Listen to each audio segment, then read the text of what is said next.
হযরত আলী সালাম দিচ্ছেন, দেখেন আসসালামু আলাইকুম ইয়া হালাল বাইত। এতদিন পর স্বামী এসে দরজায় সালাম দিছে, এখন বউটা কি করবে? আল্লাহ রাসূল বলেন, স্বামী যখন দরজায় কোন বউ মহব্বত করে তাড়াতাড়ি যদি স্বামীর জন্য দরজা খুলে দেয়, রাসূল বলেছেন সে শুধু স্বামীর জন্য দরজা খুললো না, সে নিজের জন্য জান্নাতের দরজা খুলে নিল। লিল্লাহ। আজকে আপনারা বলেন তো, এই যে স্বামীর জন্য দরজা খোলা, জান্নাতের দরজা খোলা, এই কামটা ধনীরা করতেছে না গরিব মেয়েরা করতেছে?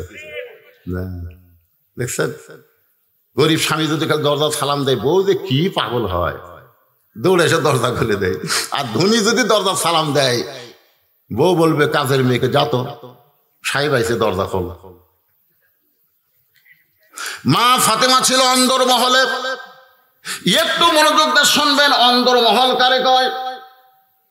অন্দরমহল সম্পর্কে ইমাম গাজ্জালিকে প্রশ্ন করা হলো, হুজুর অন্দরমহল মানে কি? ইমাম গাজ্জালি বললেন, যে মহলের মধ্যে মেয়ে মানুষ থাকে সেই মহলকে বলা হয় অন্দরমহল।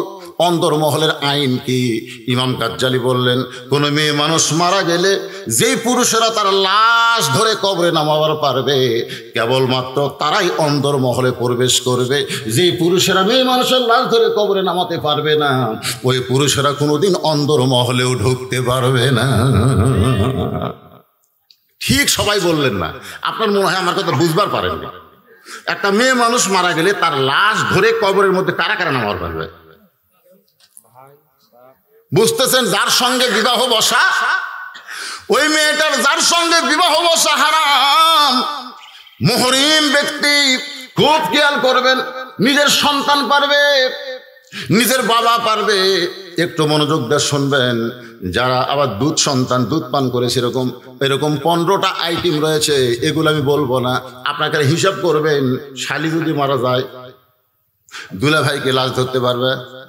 চাওতো ভাই, ফুফাতো ভাই, একটা ভাইও জায়েজ নাই। জোরে কান কি নাই? তাহলে শালি মরলে দুলা ভাই যদি লাশ ধরবার না পারে, শালির ঘরের মধ্যে দুলা ভাই ঢুকতে পারবে? জোরে কান পারবে? ভাবি মরে গেলে দেওরা লাশ ধরতে পারবে? তাহলে ভাবির ঘরের মধ্যে দেওরাও ঢুকতে পারবে না। আজকে বাংলাদেশে নারীদের এই দুইটা দল সবচেয়ে বেশি ক্ষতি করতেছে, একটা হলো দেওরা আর একটা হলো দুলা ভাই। জোরে কোন ঠিক কিনা? ও যে ছোটবেলা একটা খাপসা গান শুনছিলাম, খারাপ গান, বাড়ির কাছে বেতেরা হাল জইরাছে ছোট দেওরা রে, স্বামী আমার যেমন তেমন, দেওরা হলো মনের মতন রে। কয় নাউজুবিল্লাহ। আবার দেওরা দৌড়েছে, কয় ভাইয়া তোমার বর, আমি যে দেবর, বুঝে দেখো ভাবি কার বেশি দাবি। ভাইয়া গেছে মালয়েশিয়ায়, আমি কিন্তু আছি। আজকে আমাদের বাংলাদেশে যত পরকীয়া চলতেছে, এই ভাবি দেওরা আর শালি দুলা ভাইয়ের ভিতর। জোরে কর কথা ঠিক কিনা? আমাদের সমাজ নষ্ট হয়ে গেছে। অনুষ্কা ধরা মারা গেছে, তারপরে এখন আবার মিছিল চলতেছে। অথচ বাংলাদেশ সরকার কিছুদিন আগেই ধর্ষকের শাস্তি মৃত্যুদণ্ড দিয়েছে। জোরে কোন কথা ঠিক কিনা? ধর্ষকের মৃত্যুদণ্ড হবে, কিন্তু যাদের কারণে ধর্ষণ হচ্ছে সেই ব্যাপারে সরকারের একটু খেয়াল করা দরকার। সেটা কি? অকরনা ফি বুয়ুতিকুন্না ওয়ালা তাবাররাজনা তাবাররুজাল জাহিলিয়াতিল উলা। রে মেয়েরা ঘরের মধ্যে থাকো, ঘরের বাহির তোমরা হয়ো না।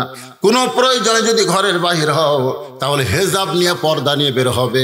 ওই জাহিলি যুগের মেয়েদের মতন সাজগোজ করে কোনো বার হওয়ার পারমিশন। আরো জোরে কন। আব্দুল কাদের জিলানির নাম শুনছেন? শুনছেন? একটু অন্দর মহলের ওয়াজ করতে গিয়া সামান্য একটা ওয়াজ শোনা, একটু মনোযোগ দেন। জান্নাতুল বাকি জিয়ারত করতেছেন। আল্লাহ নবী রওজার পাশে সবচাইতে যে গোরস্থান মদিনায় আছে, যে গোরস্থানের নামই হলো জান্নাতুল বাকি। পাস করছেন তো? করেননি? এটা হাজি একটাও নাই। এই ছোট মানুষ হজ করতে। জান্নাতুল বাকির দরজায় কিন্তু লেখা আছে, এই জান্নাতুল বাকির মধ্যে নবীর 10,000 সাহাবী ঘুম পাড়তেছে। কয় হাজার? কম পক্ষে 10,000, তার বেশি হতে পারে। বেশি হবে কিন্তু কম হবে না। এই জান্নাতুল বাকির মধ্যে আব্দুল কাদের জিলানী যখন কবর জিয়ারত করে, পিছন দিক থেকে মুরিদ বলে, হুজুর আপনি চোখ বন্ধ করলে গোটা পৃথিবীর খবর বলতে পারেন। হুজুর একটু চোখ বন্ধ করে দেখেন তো এই জান্নাতুল বাকির কোন জায়গায় মা ফাতেমার কবর। হুজুর একটু দেখেন হুজুর জান্নাতুল বাকির কোন জায়গায় মা ফাতেমার কবর। আপনি যদি শুধু একটু বলে দেন আমরা মা ফাতেমার কবরটা জিয়ারত করতে চাই। আব্দুল কাদের জিলানী বললেন, চোখ বন্ধ করলে শুধু দুনিয়া নয় আল্লাহর আরশ পর্যন্ত দেখার ক্ষমতা আমাকে আল্লাহ দিয়েছে। ইয়ানজুরু বি নূরিল্লাহ, আল্লাহ তাআলা আমার চোখে এমন একটা নূর দিয়েছে, আমি আব্দুল কাদের দুনিয়া থেকে আল্লাহর আরশ পর্যন্ত দেখতে পারি। সুবহানাল্লাহ কোন। যালিকা ফাদলুল্লাহি ইউতিহি মাইয়াশা ওয়াল্লাহু যুল ফাদলিল আযীম। হাজার হাজার মাইল ধরে সিংহাসন আসাব ইবনে বারখিয়া সুলাইমান নবীর সামনে এক পলকে হাজির করেছে। জোরে করো সুবহানাল্লাহ। যার পরিপ্রেক্ষিতে আয়াতটা নাজিল হয়েছে। আপনারা কি মনে করছেন মানুষের ক্ষমতা নাই, আলেমদের ক্ষমতা নাই, আল্লাহ ওলিদের ক্ষমতা নাই? তোমরা তাদের সঙ্গে খারাপ ব্যবহার করো, তারপরেও তোমরা বেঁচে আছো কেন? ওনারা গর্দোয়া করে না। একবার গর্দোয়া করলে কার ঘাড় মটকাবা, তোমার ঘাড় এমনি বেঁকা হয়ে যাবে। জোরে কোন কথা ঠিক কিনা? নাইবে রাসূল বলেছেন, তাইফ আমাকে পাথর মারছে তারপর গর্দোয়া করিনি। আমার যারা নায়েব হবে খবরদার গর্দোয়া করবা না, সবসময় হেদায়েতের দোয়া করবা। জোরে কোন কথা ঠিক কিনা? আমরা ফ্রান্সের ম্যাক্রোর জন্য গর্দোয়া করি, তার জন্য আমরা হেদায়েতের দোয়া করি। কেন করি? আমার রাসূল করে গেছেন। ভাইজান আব্দুল কাদের জিলানী বললেন, চোখ বন্ধ করে শুধু দুনিয়ার খবর না আল্লাহর আরশের খবর পর্যন্ত আল্লাহ আমাকে দেয়। সুবহানাল্লাহ কোন। কিন্তু জান্নাতুল বাকির কোন জায়গায় ফাতেমার কবর এটা আমি আব্দুল কাদের কোনোদিন খুঁজে বের করতে পারবো না। সমস্ত মুরিদ বলে, হুজুর জান্নাতুল বাকির মধ্যে মা ফাতেমার কবর আছে, এই কবরটা কেন খুঁজে বের করতে পারবেন না? আব্দুল কাদের জিলানী বললেন, আমার মা ফাতেমা হইল জোহরা। আমার মা ফাতেমা কি? একটু জোরে গান, মা ফাতেমা কি? খাতুনে জান্নাত। বলেন খাতুনে জান্নাত ফাতেমা তো জোহরা। সমস্ত মুরিদ বলে, হুজুর জোহরা মানে কি? আব্দুল কাদের জিলানী বললেন, জোহরা মানে কি? এইটা শুধু অর্থ বললে তোমরা বুঝতে পারবা না, এর উপর ব্যাখ্যা করা লাগবে। আমার মায়েরা যারা পর্দায় আছেন, মাগরিব থেকে 10টা পর্যন্ত আমার মায়েদের পক্ষে একটা ওয়াজও হয়নি। হয়েছে? আমি ঘরের মধ্যে সব শুনতেছি, ওরা যে বসে আছে এত রাত ধরে। কারণ আমার মায়েরা যদি ভালো না হয় আমরা ভালো হয়ে তো লাভ নেই। আপনি ঈশান নামাজ পড়ে বাড়িতে গেলেন, মসজিদ আল্লাহর ঘরে নামাজ পড়ে বাড়িতে গেলেন, আরে বাড়িতে গিয়ে দেখেন হিন্দুদের পূজার বাদ্য আপনার ঘরের মধ্যে বাজতেছে। কিন্তু আমি মুসলমান, আমার ঘরে হিন্দুর পূজা কেন? আপনি ভুল কি করে দেখেন, আপনার বউ খালি স্টার জলসা দেখতেছে, আর স্টার জলসার মধ্যে হিন্দুদের পূজার বাদ্য লো লো লো করে বাজতেছে। জোরে কর কথা ঠিক কি? কি করবেন আপনি বলেন তো? কি করবেন? কি করবেন? আপনার বউ স্টার জলসা দেখতেছে, জি বাংলা দেখতেছে, আপনি কিছু করবেন? আপনি এতটুকুই বলতে পারেন, এসব নামাজ পড়েছি কেউ ভাত খাবার দাও, এইটুকুই বলতে পারবেন। বউ বলতেছে ইন্নাল্লাহ মা'আস সাবিরিন, একটু ধৈর্য ধরো, একটু ধৈর্য ধরো, 8 ঘন্টা খালি স্টার জলসা দেখি তোমাকে খাবার দেব। তখন স্বামী ঘরের মধ্যে যা বলতেছে ইন্না লিল্লাহ ইন্না লিল্লাহ। 8 ঘন্টা শেষ হয়েছে, কেন এখন খাবার দাও? বউ বলতেছে ধৈর্য যখন ধরলাই তখন আর 8 ঘন্টা ধরো গো, জি বাংলা নাটক শুরু হচ্ছে। কি করবেন আপনি? কি করবেন?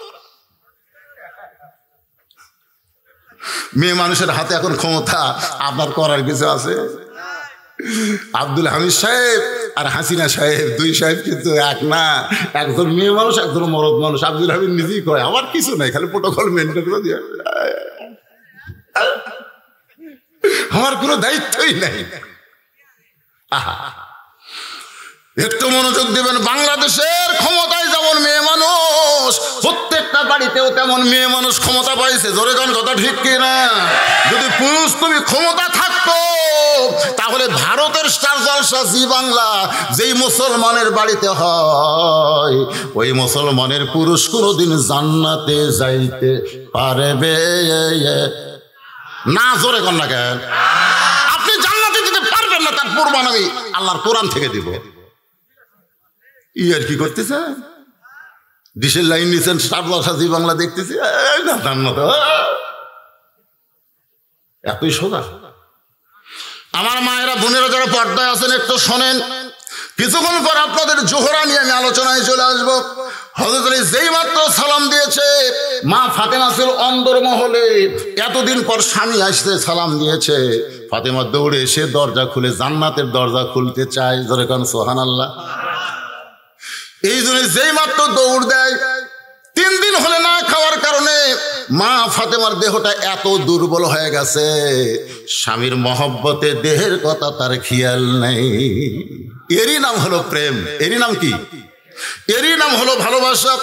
স্বামীর মহব্বতে 3 দিনের না খাওয়া, অভুক্ত দেহের কথা খেয়াল নাই, দৌড়ে আসতে গিয়ে মাঝখানে ওই দরজা এবং অন্দরমহলের মাঝখানে মা ফাতেমা ঘুরমি খেয়ে পড়ে যায়।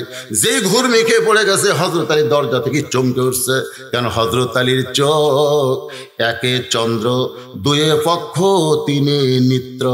ছোটবেলায় শিশুকে আমরা পড়েছি, একে পক্ষ, একে কি, দুয়ে না, একে চন্দ্র, এখানে একে কি, দুয়ে পক্ষ, তিনে নিত্র। নিত্র মানে কি? নিত্র মানে চোখ।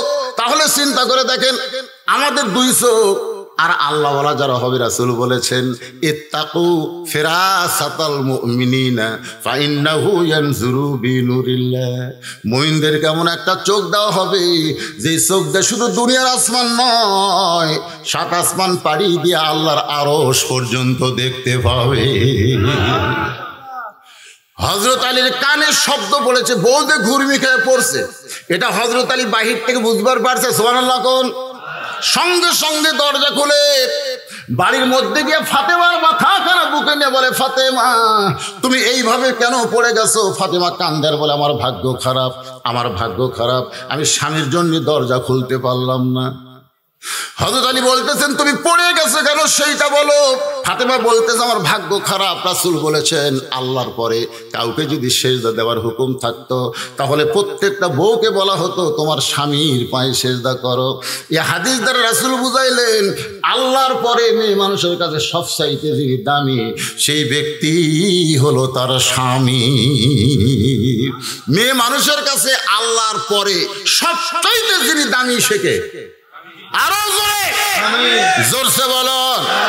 এটা কি আপনাদের পক্ষে না বিপক্ষে? তাহলে কথা কর না। ফাতেমা বলে, স্বামী গো, সেই স্বামীর জন্য দরজা খুলতে পারলাম না। হযরত আলী বলতেছেন, কেন পারলা না? বলে, 3 দিন হলে না খাওয়ার কারণে আমার দেহটা এত দুর্বল হয়ে গেছে, আমি দরজা পোছার আগেই ঘুরমি খেয়ে পড়ে গেছি। আলী বলতেছে, ফাতেমা আসলে কত কষ্ট তোমার জীবনে, আজকে 3 দিন হলে কিছুই খাও নাই, কত কষ্ট তোমার জীবনে। ফাতেমার স্বামীর চোখের পানি মুছে বলে, স্বামী গো, আমার কথা মনে করে আপনি কষ্ট নেবেন না, আজকে 2 দিন হলে হাসান হোসেন কিছুই খাই নাই, আজকে 2 দিন হলে না খাওয়ার কারণে আপনার 2টা সন্তান বারবার আমার কাছে খাবার চায়, কিন্তু খাবার দিতে পারি না বলে না খাইয়া ওরা 2 ভাই ঘরের মধ্যে ঘুম পাড়তেছে। আলী আসমানের দিকে তাকায় বলে, মাবুদ। জোরে কোন দিকে? আরো জোরে বলেন, কোন দিকে? আমরা চারিদিকে তাকাই, কিন্তু উপর দিকে তাকাই না। এই জন্যই উপরওয়ালা যে দেখতেছে, এইটা আমরা বিশ্বাস করি না। এক পীর সাহেবের কাছে 3 জন মুরিদ কয়, হুজুর আপনি মরে গেলে আমাদের মধ্যে কাকে আপনি দায়িত্ব দিবেন? দীর্ঘদিন হলে আপনার মুরিদি করতেছি, হুজুর আপনি মরে গেলে আমাদের 3 জনের মধ্যে কাকে দায়িত্ব দিবেন? পীর সাহেব বলতেছে, 3 জনকে তো দেওয়া যাবে না, 1 জনকে দেওয়া লাগবে। বলে, হুজুর সেটা কাকে দিবেন? আপনি নাম কন। পীর সাহেব কয়, নাম বলবো না, তোমাদের 3 জনকে একটা আমল দেব। আমলটা কি? বলে, একটা মুরগি তোমরা জব করবে, একটা মুরগি, তোমাদের 3 জনকে 3টা মুরগি দিলাম, এমন জায়গায় জব করবে কেউ যেন না দেখে, এমন গোপনে জব করবে কেউ যেন না দেখে। 3 মুরিদ 3টা মুরিদের ছুরি নিয়ে মুরগি জব করতে গেছে। এক মুরিদ ঘরের দরজা জানলা বন্ধ করে মুরগি জব করছে, কেউ দেখে নাই। আর এক মুরিদ খেলের পালার কাছে মুরগি জব করছে, চারিদিকে তাকায় দেয়, কেউ দেখে, চারিদিকে খালি দেখছে, ইটা দেখেনি চারিদিকে। কেউ দেখে নাই। মুরগি জবর করছে, আর একজন মুরগি যত জায়গায় জবর করতে যায় উপর দিকে তাকায় বলে কেউ না দেখলেও আমার আল্লাহ দেখতেছে। পীর সাহেবের কাছে আইছে, কে রে তোরা দূরে জবর করলি? কেউ দেখেনি হুজুর। কেমনে বুঝলি? কেউ দেখেনি হুজুর, খালি সমানে মারছি, কেউ দেখেনি। দরজা তাল্লা বন্ধ করে একলা এক মুড়ি সারছে, ওই একলাই খালি সমানে সিল মারছে। সকালে গল্প করতেছে, কেউ দেখেনি রে, আমি একলাই মারছি রে, কেউ কে দিনের ভোর রাতে মারলি কেন? মারছি রে, কেউ দেখেনি রে। তোমার দুই কান্দে দুই মোহরি, বলেন দুই কান্দে দুই মোহরি লেখিতেছেন ডায়েরি, দুই কান্দে দুই মোহরি লেখিতেছেন ডায়েরি, দলিল দেখে রায় দিবে, টাকা পয়সার নাই কারবার। কারো ভোট যদি তুমি মারো, তুমি যতই আমল করো না কেন জান্নাতে যাইবা না, কারণ আমানত খেয়ানত করার কারণের অপরাধে তোমাকে ধরা হবে। জোরে কোন কথা ঠিক কি না? কেউ না দেখলেও কে দেখছে? আরো জোরে বলেন। হযরত আলী আসমানের দিকে তাকাইছে, জোরে কোন কোন দিকে? মাবুদ, আমার বিবি 3 দিনের না খাওয়া, সন্তানগুলো 2 দিন হলে কিছুই খাই নাই, দরজায় বসে রাখছি ফকির।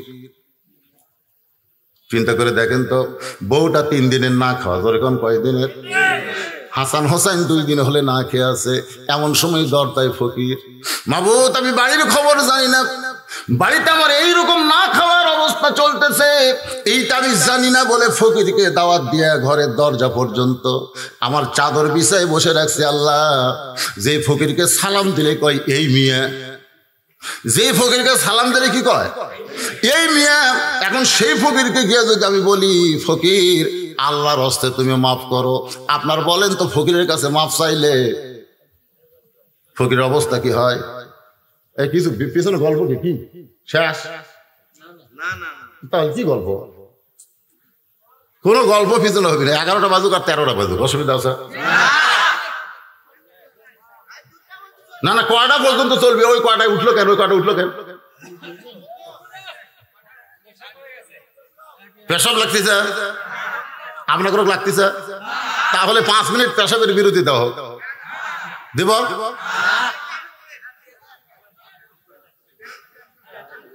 কি কথা রে ভাই, শোনেন আমি বলি আপনাদের, রাত 9টার সময় বিছনায় যদি ঘুমাতে যান, আপনারা কি পেশাব সাথে লিয়ে যান না বাইরে থেকে যান? কেন থেকে যান? কারণ 5 ঘন্টা একটানা ঘুম পারবো, এই পেশাবের কারণে আমার ঘুমের যেন ক্ষতি না হয়। তা আপনারা ঘুমের দাম বুঝলেন, কোরআনের দাম বুঝলেন না। বুঝলি শুধু আসার আগেই পেশাব করে সাইজে আসবেন। ইন্নামাল মুমিনুনা আল্লাযীনা ইযা যুকিরাল্লাহু ওয়াজিলাত কুলুবুহুম ওয়া ইযা তুলিয়াত আলাইহিম আয়াতুহু যাদাতুহুম ঈমানাও ওয়া আলা রাব্বিহিম ইয়াতাওয়াক্কালুন।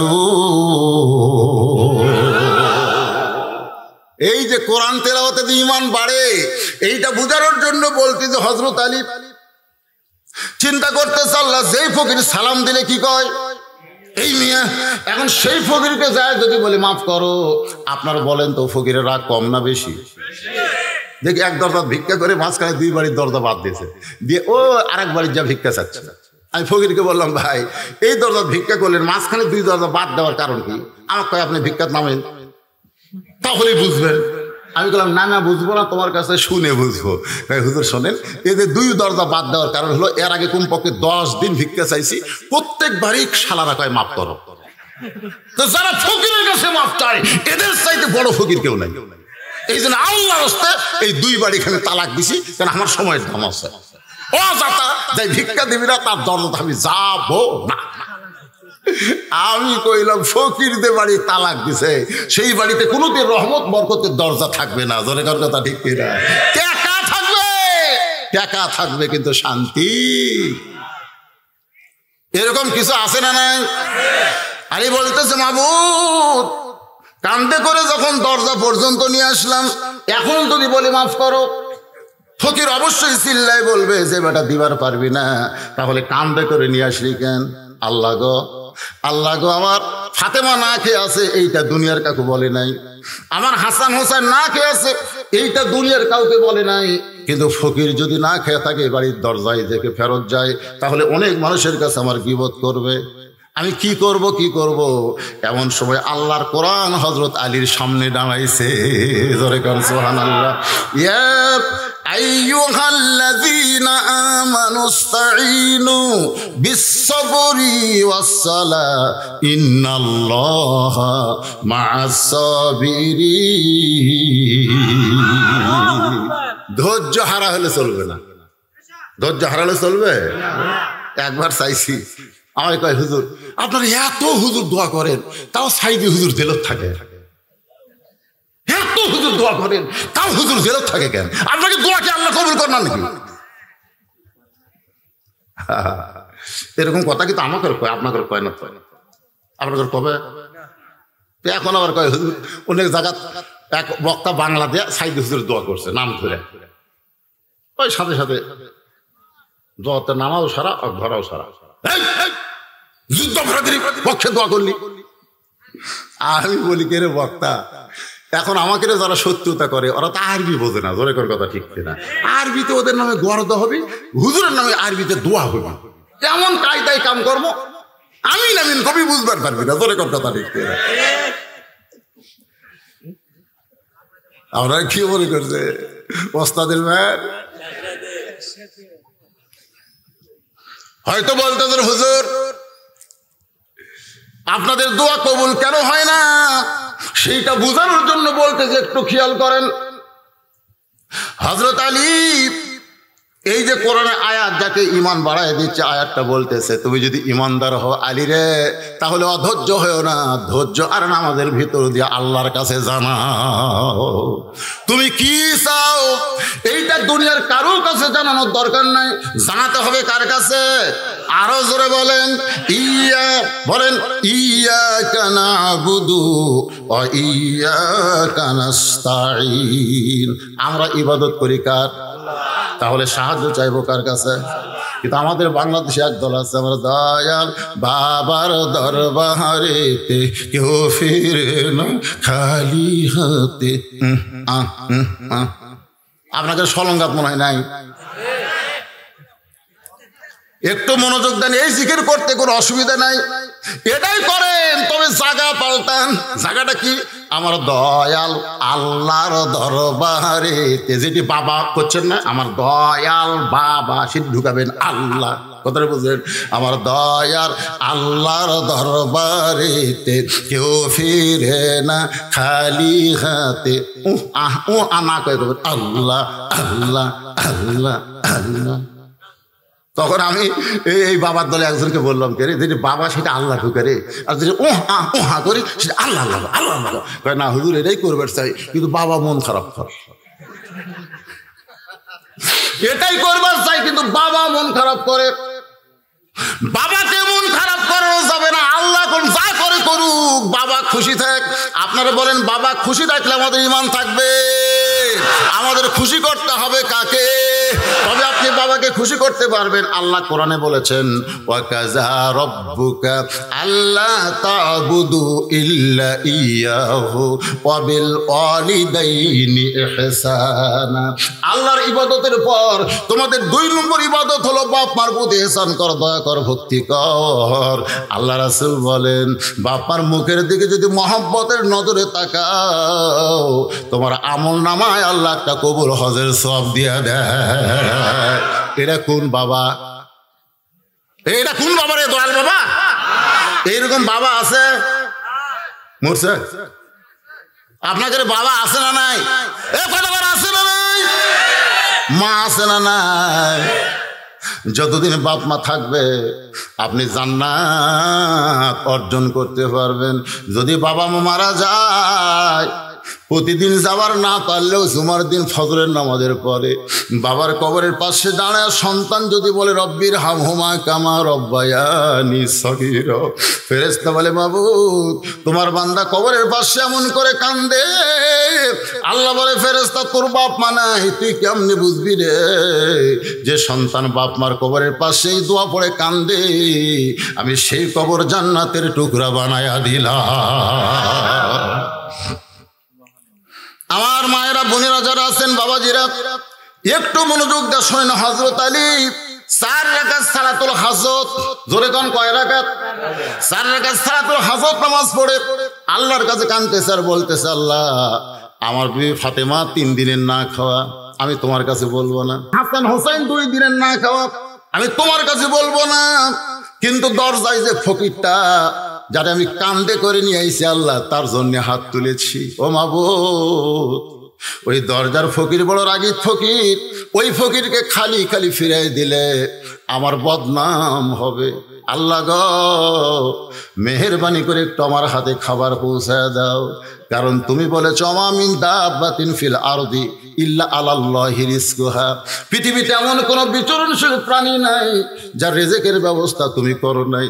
আমার ফাতেমার উপর রাগ করেছো করো, আমার হাসান হোসেনের উপরে রাগ করেছো তুমি করো গো আল্লাহ, কিন্তু দরজার ফকিরের জন্য অধম আলীর হাতে কিছু খাবার দাও। চোখের পানি নিয়ে কাঁদতেছে, গাল ভিজে ভিজে পানি পড়তেছে, ঘন্টা হয়ে যায় কিন্তু আল্লাহর দরবারে দোয়া কবুলের কোনো নিশানা নাই। একসময় হয়তো তাহলে হাতটা আস্তে করে নামাইছেন, উপর দিকে না নিয়ে নিচের দিকে নামাইছেন। একটু খেয়াল করবেন, আমরা দোয়া করার পরে মাইকে চঞ্চল করতেছে কেন? কি করছেন? হাত দেন ওটি। শোনেন একটু মনোযোগ দেন। এই যে মোনাজাত আমরা করি, তাকান আমার দিকে। মোনাজাত এই যে করি, মোনাজাতের শেষে আমরা কি করি? যখন শেষ করি হাত কোন দিকে যায়? দেখেন এটা আপনারা এরকম করবেন। মোনাজাত শেষ করে হাতটা এরকম গোটা মুখ মুছবেন, আল্লাহ আপনার চেহারার মধ্যে নূর দিবে। যখন আবার এটা দান করে, এটা নমস্কার লাল হবে। আর শিখে দেবেন হাত তুলবেন এইভাবে, এই ইনকে করে তোলেন না। কেউ আবার হাত থেকে দড়ি পাকায়, মনে হয় দড়ি পাকায়। আল্লাহর কাছে হাত তুলবেন আপনি ফকির, আল্লাহ হচ্ছেন বাদশা। সে বাদশার কাছে হাত তোলার একটা সাইজ নাই। এই বুক বরাবর তুলবেন, হাতটা এইভাবে একটু নত যেন হয়ে হাত তুলবেন, আর হাতের শেষে এই চেহারায় কপাল থেকে এই পর্যন্ত মুছবেন। ইনশাল্লাহ চেহারার মধ্যে নূর হবে। সুবহানাল্লাহ। হযরত আলী দেখতেছে এত কান্দার পরেও কোনো খাবার আসে নাই, তাহলে মোনাজাত কোন দিকে? কথা কন, নিচের দিকে আস্তে করে রাইখা বলতেছে আল্লাহ তুমি কি সেই বক্তা চিনো? এভাবে শাহাদত আঙ্গুলি দিয়া, আল্লাহ তুমি কি সেই বক্তা চিনো যেই বক্তা ওয়াজ করে আমল করে না? আল্লাহ তুমি কি সেই বক্তাকে জানো যেই বক্তা ওয়াজ করে আমল করে না? তুমি কোরআনে বলেছো লিমা তাকুলু মা লা তাফআলুন, যেই বক্তা ওয়াজ করে কিন্তু আমল করে না, ওই বক্তার ওয়াজ তোমরা শুনবা। আল্লাহ তুমি ওয়াজ করেছো ফকিরকে ফিরানো যাবে না, তুমি ওয়াজ করেছো ফকিরকে ফিরান যাবে না। তোমার ওয়াজ আমল করে রাস্তার ফকিরকে ঘরের দরজায় রাখছি, তোমার ওয়াজকে আমি আমল করেছি, যার করে রাস্তার ফকিরকে কান্দে করে ঘরের দরজায় বসায় রাখছি। মাবুদ গো, কিন্তু তুমি ফকিরকে ফিরিয়ে দিলা, আমার মতন ফকিরের দোয়া তুমি কবুল করলা না। দেখো আল্লাহ, দেখো তুমি ওয়াজ করো কিন্তু তোমার ভিতরে আমল নাই, তাহলে তোমার নামাজ পড়ে তোমার কাছে দোয়া করে আমার লাভটা কি জানতে চাই। এই কথা যেই মাত্র হযরত আলী বলেছে, জান্নাত থেকে এক টোপলা খাবার হযরত আলীর কোসার মধ্যে আল্লাহ ফেলে দিয়েছে। লিল্লাহে এমন ভাবে আল্লাহকে বলেছে, আল্লাহ বেকায়দা। হ্যাঁ, তুমি ফকিরকে ফিরাতে নিষেধ করছো, তাহলে আমাকে ফিরে দাও কেন? তাহলে বোঝা গেল তোমার ওয়াজ আছে, আমল নাই। এরা মোনাজাত করে কছে, মোনাজাতে কান্দা কেটে গেছে, তখন দেয়নি, কিন্তু এখন দিল কেন? ঠেকানারে এর মধ্যে মারিফতের পেঁয়াজ আছে, পরে বলতেছি। রাত বেশি করে তুলে দিচ্ছেন একদিন আর ঠিক হয়ে ডুব দিলে ডুবারু হবে, সবাই বলেন ডুব দিলে ডুবারু হবে, মণি মুক্তা খুঁজে পাবে, পুরা হইবে মনস্কাম, বাম স্তনের 2 আঙ্গুল নিচে তোমার কলব সাগরের মোকাম। লিল্লাহি তাকবীর। জান্নাতের খাবারের টুকরা হযরত আলীর হাতে। আপনারা বলেন তো, দুনিয়ার কোন ধনী বাড়িতে যদি ভালো কিছু পাক হয়, গরিবের বাড়িতে তার সুগন্ধ যায় কি যায় না? এই পারে ধনীর বাড়ি, ওই পারে গরিব, মাঝখানে একটা প্রাচীর দিয়ে রাখছে। মাঝে মধ্যেই ধনী লোকটা গোস্ত তেলানি দেয়, মাছ তেলানি দেয়, ডিম ভাজে, কোরমা করে, বিরিয়ানি করে। ওই প্রাচীর টুকটায় গরিবের বাড়িতে কিন্তু সুগন্ধ যায়। ধনীর ছেলেরা কমলা খায় আর গরিবের দরজা চোঁচা ফালায়। ছেলেরা কমলা খায়, চোঁচা ফেলেছে, গরিবের ছেলে দৌড়ে দেয়, চোঁচা খুলে এনে বাপক বলতেছে, আব্বু আব্বা আমি ওটা খাবো। বাপ কয় চাউল কিনার আমার পয়সা নেই, আর কমলা খাবার চায়। বারবার যখন কান্দে ঠাস করে চল মারছে। যে চল মারছে আল্লাহর আরশের খুঁটি কম্পন দিয়ে উঠছে। ফেরেশতা বলে, আল্লাহ তোমার আরশের খুঁটি কাঁপতেছে কেন? আল্লাহ বলে, ধনীর বেটা কমলা খায় আর গরিবের বেটা চড় খায়। আমি আল্লাহ এত বেজার হইলাম, ওই ধনীর কারণের সঙ্গে জাহান্নামে আমি পুড়াতে চাই। এটা সুবহানাল্লাহ করা যাবে না, নাউযুবিল্লাহ।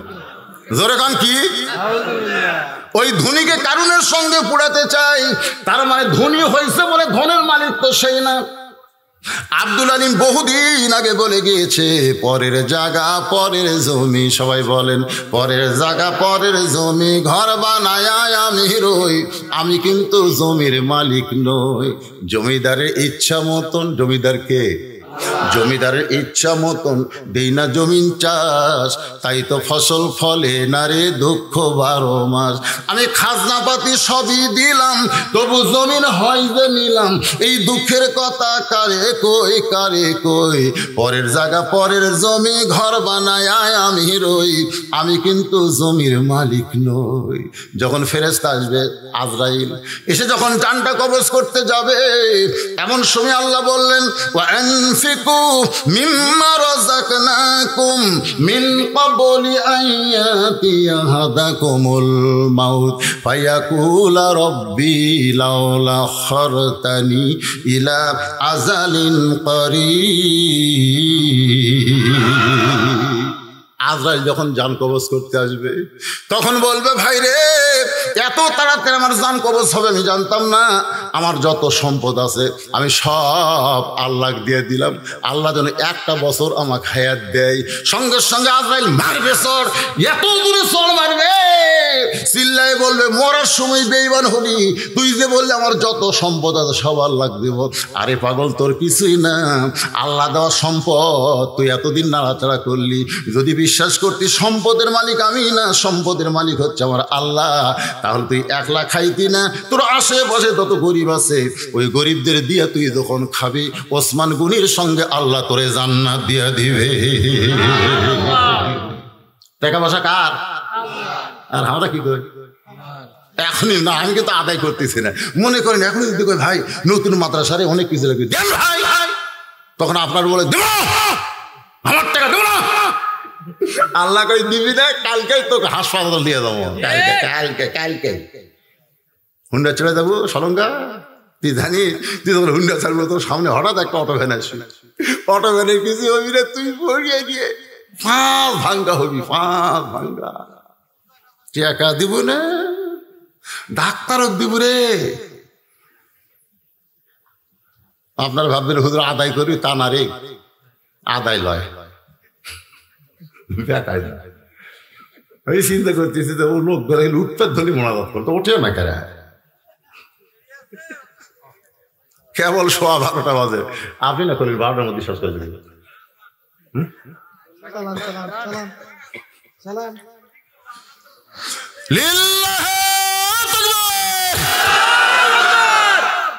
ঘড়ি 12টা বাজলে কি হবে, 12:15 বাজছে কি হবে, কিন্তু আপনাদের চেহারা তো কেবল মনে হয় 10টা বাজতেছে। ভাব, ইয়ার আবার তাল কি সারা রাত।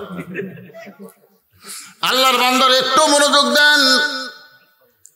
হযরত আলীর হাতে খাবার টোপলা এসে গেছে জান্নাতের। জোরে বলেন কিসের? আপনারা বলেন সুগন্ধ আছে না নাই? জান্নাতে তবারকের কেমন সুগন্ধ, যেই সুগন্ধ হাসান হোসেন নাকের মধ্যে ঢুকছে, 2 দিন হলে না খাওয়া সন্তান নাকের মধ্যে যদি খাবার সুগন্ধ ঢোকে, আপনারা বলেন আর ঘুমাতে পারে? ঘুম থেকে চেতন পাইয়া তড়ি ঘড়ি দরজা খুলে দেখে বাবার হাতে খাবার টোপলা। আপনারা বলেন তো, বাবার হাতে খাবার টোপলা দেখলে সবচাইতে বেশি খুশি কে হয়? সন্তানের কিন্তু খুব খুশি হয়। বাবার হাতে খাবার টোপলা দেখে হাসান সামনে দাঁড়ায় গেছে, আর হোসাইন বাবার পায়ের কাছে দাঁড়িয়ে বলে, বাবা, মায়ের কাছে বারবার খাবার চাইছে, মা খালি কান্দে, বাবা মা খাবার দেয় না, বাবা না থাকলে কোনোদিন সন্তানের খাওয়া হয় না বাবা। ও বাবা, আজকে তুই শুনে নাও, মায়ের চাইতে বাবাই ভালো। হোসাইন যখন বাবাকে খাবার টোপলা থেকে বলতেছে, ও বাবা, আজকে তুমি শুনে নাও, মায়ের চাইতে বাবাই ভালো, সঙ্গে সঙ্গে ফাতেমার চোখ দিয়ে পানি পড়তেছে আর মুস্কি মুস্কি হাসতেছে। বাবাই আনন্দে মাতিয়া সাগরে ভাসাইয়া সেই যে চইলা যায়, খবর লয় না, মাজন ধরিয়া উদরে কতই যতন করে, 10 মাস পরে পায় প্রসবের বেদনা, এমন দরদি ভাবে কেউ হবে না আমার মা গো। কি বলবো প্রসবের কথা, মা বিনে সেই ব্যথা কেউ তো বুঝিবে না, মাজন ঠেকিয়া সন্তানের দায় অকালে মা মারা যায়, মাজন ঠেকিয়া সন্তানের দায় অকালে মা মারা যায়, কেন সে মায়ের ভক্তি করো না, এমন দরদি ভাবে কেউ হবে না আমার মা, মা গো। বেটা বেটার বউ শাশুড়ি ঘরের মধ্যে, বেটা বউকে বলতেছে, বাজারে যাব, আম্মার জন্য কি আনবো, আম্মার জন্য কি আনবো, ডাব আনবো? বেটার বউ বলতেছে, আমার মা ডাবও খায়, গ্লুকোজও খায়, কেন আজকে গ্লুকোজ আনবো, ডাবও আনবো, আম্মার জন্য গ্লুকোজ ডাব আনবো। এই কথা বলে কেবল দরজা খুলছে, ইতিমধ্যে দেখে মা খাড়া হয়ে আছে, মার দিকে না তাকায় মাথা নিচু করে ব্যাগ নিয়ে বাজারের দিকে যাচ্ছে। মা বলতেছে, কেরে বাজান, আমি না তোর সামনে আমার দিকে তাকাস না কেন, 2 সপ্তাহে 10 টাকার পান আনছিস, পান ফুরে গেছে, আজকে বাজারে যাবি আমার জন্য আবার 10 টাকার পান আনবি। ছেলে বলতেছে, খালি খাই খাই, খালি খাই খাই। মাকে বলতেছে, খালি খাই খাই, আর শাশুর জন্য ডাবগুলো গোছানবার যায়। আপনারা বলেন তো, কোরআন হাদিসের দৃষ্টিতে এরা কি বেটা? জোরে করে, এরা কি বেটা?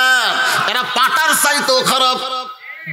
আমি বলবো, শাশুড়িকে খাওয়ান কোনো সমস্যা নাই, কিন্তু মা হচ্ছে ফরজ, শাশুড়ি হচ্ছে নফল। ফরজ বাদ দিয়ে নফল আদায় করা যাবে না, আগে ফরজ তারপরে নফল। জোরে কোন কথা ঠিক কি না?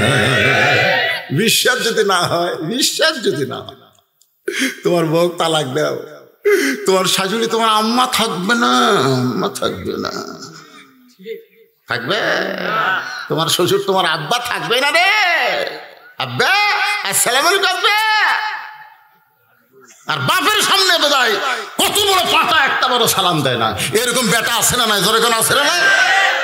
আজকে শোনেন, বাবা মা হলো ফরজ, শ্বশুর শাশুড়ি হলো নফল। আজকে নফল নিয়ে টানাটানি করে ফরজের খবর নাই।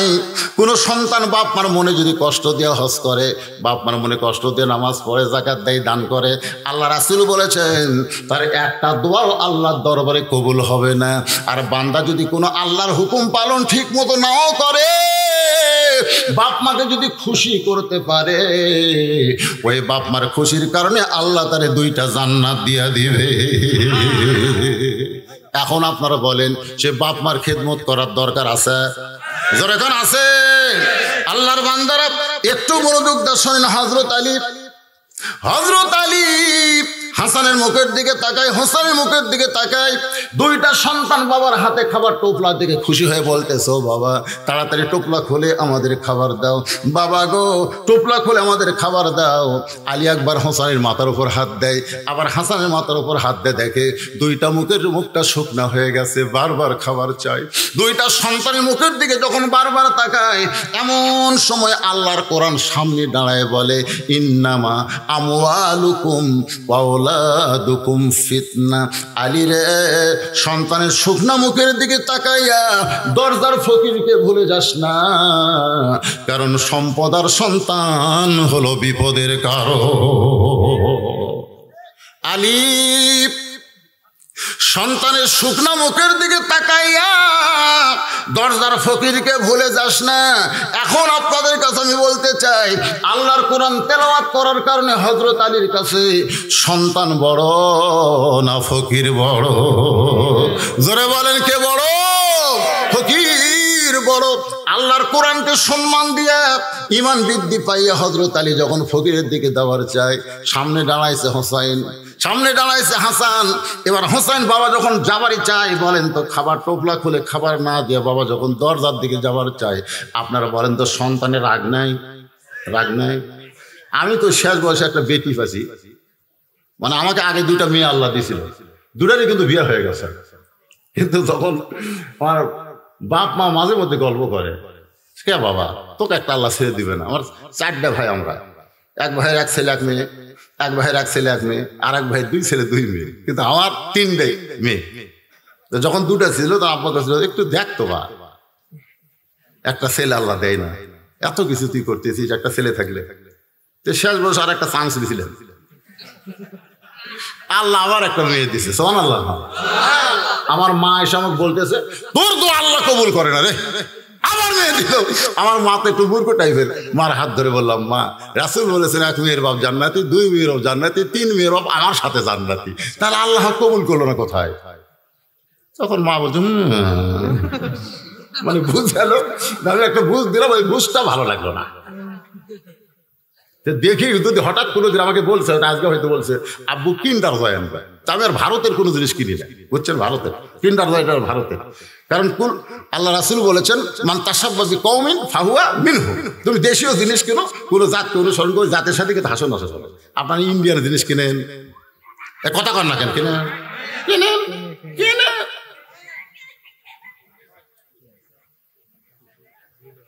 সব সময় খালি বাংলাদেশি পণ্য কিনবেন। এদিকে হাসে ঘেরে ছোট ছোট বাচ্চারা, এত রাত্রি এরা বেড়া থাকে। সুন্দর সময় হাঁস মুরগি ঘরাত না আসলে কি পাগলি হয়ে খুঁজতেছে, আমার হাঁস গেল কোথায়, মুরগি গেল কোথায়। সুন্দর সময়, সন্ধ্যার সময় গরু ছাগল গোয়াল ঘরে না উঠলে পাগলা হয়ে গোটা এলাকা খোঁজে। আর রাত 12:30টার সময় ছোট ছোট বাচ্চারা বেড়া ঘুরে, এরা খোঁজে না কেন? এরা কি গরু ছাগলের চাইতো কম দামি নাকি? কিসের জলসা? জলসাতে ভিতরে ঢোকা লাগবে। বেড়া ঘুরতেছে, বেড়া ঘুরতেছে। আপনারা মাহফিলের কিছু যারা ভলেন্টিয়ার আছেন ওদেরকে সাইজ করেন, এরা কি এরা যাত্রার মঞ্চ আছে বেড়া হাসতেছে, তার মানে কোরআনের মাহফিল যেখানে অবারিত আল্লাহ রহমত বর্ষণ হচ্ছে, তোরে কোন সুবহানাল্লাহ। বুঝুক বা না বুঝুক এর ভিতরে বসান, এর ভিতরে বসান। না বুঝলেও আল্লাহ রহমতের কারণে একদিন বুঝতে দিবে, তোরে কোন সুবহানাল্লাহ। আল্লাহর বান্দারা কি বলতেছিলাম মনে আছে না? ভুলে গেছেন? আয়াতটা আর একবার আমার সঙ্গে, যারা পারেন তারা পড়েন, যারা পারেন না তারা চুপটি করে শুনবেন। ওয়াইজা তুলিয়াত আলাইহিম আয়াতুহু যাদাতুহুম ঈমানা ওয়া আলা রাব্বিহিম ইয়াতাওয়াক্কালুন। আপনারা বলেন তো কোরআনের আয়াত মানুষের ঈমান বাড়ায় না কমায়? তাহলে হযরত আলী নিজের সন্তানের দিকে তাকাবে না আল্লাহর কোরআনের দিকে তাকাবে?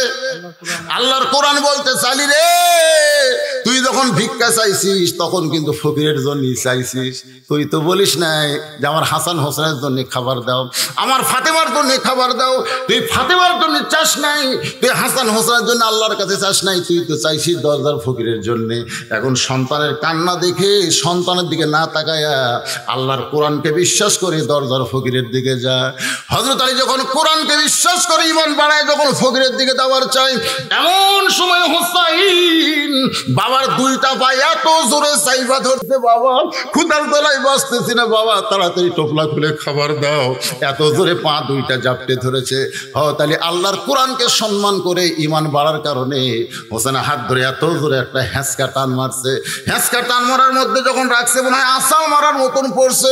হুসাইন মাটিতে গড়ে গড়ে বলতেছে, বাবা 2 দিন হলে না খেয়েছি বাবা, মায়ের কাছে খাবার চাইলে মা কান্দে, খাবার দেয় না, আর তোমার হাতে খাবার টোপলা থাকার পরেও তুমি খাবার দিলা না, তুমি আমারে হ্যাঁচকা টান মারছো বাবা, তুমি আমারে মারছো বাবা, তুমি আমারে ফেলে দিয়েছো বাবা, তুমি কি আমারে চিনো? এভাবে যখন আঙ্গুল তুলে বলতেছে, ও বাবা তুমি আমারে মারছো বাবা, তুমি আমারে ফেলে দিয়েছো বাবা, তুমি কি আমারে চিনো? যেই চিনো শব্দ উচ্চারণ করেছে সঙ্গে সঙ্গে হযরত আলীর গোটা দেহ, আসাদুল্লাহিল গালিব যিনি ছিলেন তার গোটা দেহ থরথর করে কাঁপতেছে। কারণ তুমি কি চিনো? এই কথা হোসেন বলার সঙ্গে সঙ্গে মনে পড়ে গেছে। আর রাসূল একদিন বললেন, সাহাবীরা রে তোমরা কি আমার হোসেনকে চিনো? আল্লাহ নবী বললেন, সাহাবীরা রে তোমরা কি আমার হোসেনকে চিনো? সমস্ত সাহাবী বলে, ইয়া রাসূলুল্লাহ কেন চিনব না, কারণ আপনার 2টা নাতি হাসান আর হোসাইন আমরা সবাই চিনি। রাসূল বলে, সাহাবীরা আমি নবীও চিনতাম না, কিন্তু আজকে হোসাইনকে আমি চিনে ফেললাম। সমস্ত সাহাবীরা বলে, ইয়া রাসূলুল্লাহ আপনি চিনতেন না, আজকে কেমনে চিনলেন? রাসূল বলেন, তাহলে শোনো, আমি মসজিদ নববীর মধ্যে বসে আছি, এমন সময় ফেরেশতা জিবরাইল লহে মাহফুজ থেকে কোরআনের আয়াত নিয়ে আমার কাছে আসলো। তোমরা শুনে নাও, ফেরেশতা জিবরাইল আল্লাহর হুকুমে নবীর কাছে আসে, আবার নবীর হুকুমে আল্লাহর কাছে যায়। আর আমার কাছে যতবার জিবরাইল আসে প্রত্যেকবার দাহিয়াতুল কালবি সাহাবীর চেহারায় আল্লাহ পাঠায়া দেয়। আমার সঙ্গে কোরআন দেওয়া নাও হয়ে গেল, কিন্তু আমি জিবরাইলকে যাইতে বলতে পারি নাই। আমার হঠাৎ যেন ভুল হয়ে গেছে, আমি যেন মনে ভুলে গিয়েছি। সুবহানাল্লাহ খান জিবরাইল আমার কাছেই বসে আছে। এমন সময় কোত্থেকে হোসাইন দৌড়ে এসে আমার দিকে তাকায় বলে, আনু ভাই মায়ের কাছে খাবার চাইছি, মা বলে খাবার নাই।